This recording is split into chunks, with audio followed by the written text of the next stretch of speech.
What's up, guys? Black Scout Survival, and today we're going to be talking about smoke and mirrors. And smoke and mirrors, what I'm referring to is signaling.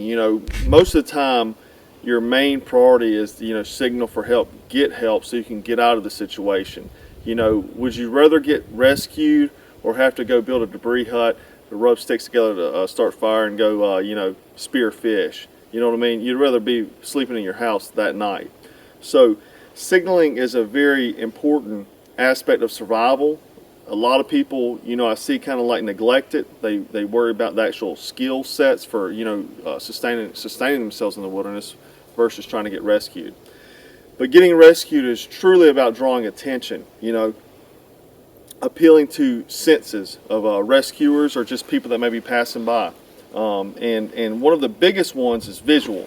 And that's what we're talking about, smoke and mirrors. And for signaling in the 21st century, the 20th century, signal mirrors rescued more people than any other type of signaling device. So it's very, very serious piece of gear.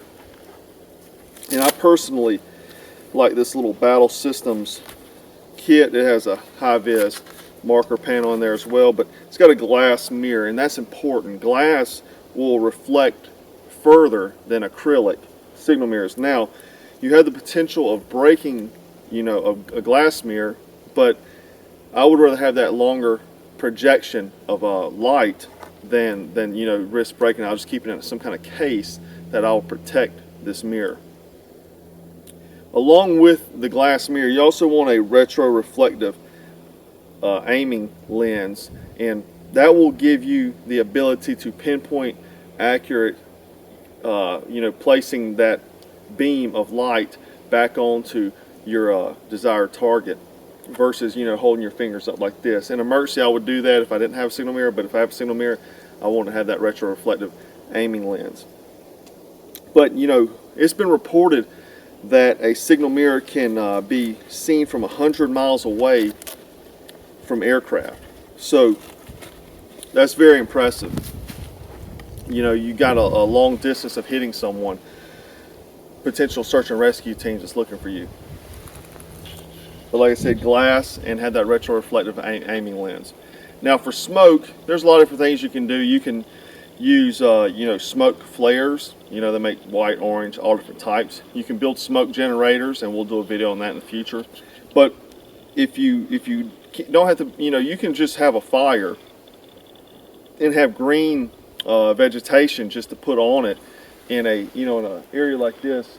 We want white smoke to contrast. You want contrast in that movement of the smoke in this background here. Being that it's a forest, you want white smoke, so you'll place green foliage onto that fire. Now, if you're in an Arctic, snow-covered area, you obviously want to use white. Would not be seen very well, so you want to use something to make your smoke dark black, and that could be oils, rubbers, anything like that. Garbage bags, if you've got those in your kit, anything plastic, stuff like that. But with ferro rod and a knife or a lighter, you can start a fire and signal. You don't need any other equipment other than that, ignition source. So it's also skill and equipment for these tasks. But again, I think it's super important to have these devices, have this skill to make the fire, make the smoke. So practice that if you can, you have the opportunity to. Check out blackscoutsurvival.com for any more tips or tutorials and gear reviews. And if you'd like to subscribe, please subscribe. And as always, thanks for watching.